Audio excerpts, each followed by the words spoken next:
The Minister of Housing. A new report shows Ontario rents have risen 3 times higher than guidelines due to rent control loopholes, with an average increase of 54.5% over the last decade. Thousands of tenants in Parkdale High Park and across Ontario are experiencing massive increase to cost of housing, and there is no end in sight. My question is, will you close rent control loopholes so Ontarians can find and maintain housing? The Attorney General. Thank you, Mr. Speaker. I'm very proud of the number of purpose-built rentals, Mr. Speaker, that we have increased.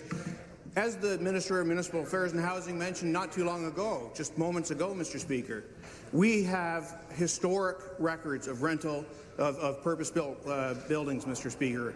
And that is something that is important to the people of the province of Ontario who need a place to live. We are working non-stop at achieving our goal of 1.5 million housing units, Mr. Speaker, and we will get there. We'll get there with or without the help of the opposition, Mr. Speaker, who would vote against every single initiative that we do when we achieve these records. Mr. Speaker, I'll have more to say in the supplementary.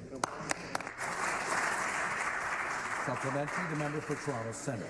Thank you, Speaker, and back to the Premier.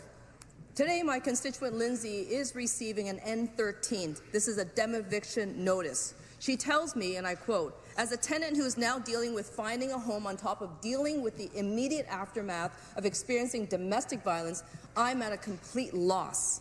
All of the homes being built are not made for people like me and my 2 young children. I started looking for housing options so that I can continue to live and work in Toronto once demevicted. But there is nowhere safe that I can afford to raise my family." Speaker, there is no affordable rental housing in Ontario because of the rent control loopholes that have been introduced by the Conservative government. Will this government admit that they have the power to help Lindsay and her 2 young children, and by introducing real rent control today?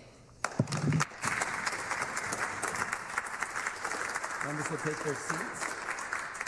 Attorney General.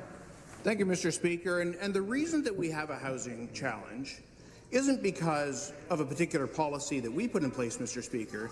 It's because the Liberals, during their entire mandate, supported by the NDP at every turn, did absolutely nothing except create red tape, create barriers, get nothing built. Order. Mr. Speaker, absolutely nothing. Now, when this government came to power, Mr. Speaker, we recognized the crisis for what it is. And we made a public commitment. The Premier made a commitment. The Municipal Affairs and Housing Minister made a commitment. We will build 1.5 million spaces, Mr. Speaker, and we'll do it notwithstanding that we're starting from behind. We're starting from behind because no investments were made, no money was put forward, the red tape was building up, Mr. Speaker, but we will persevere. We will get the job done. We are getting the job done, Mr. Speaker, and we will not apologize for that.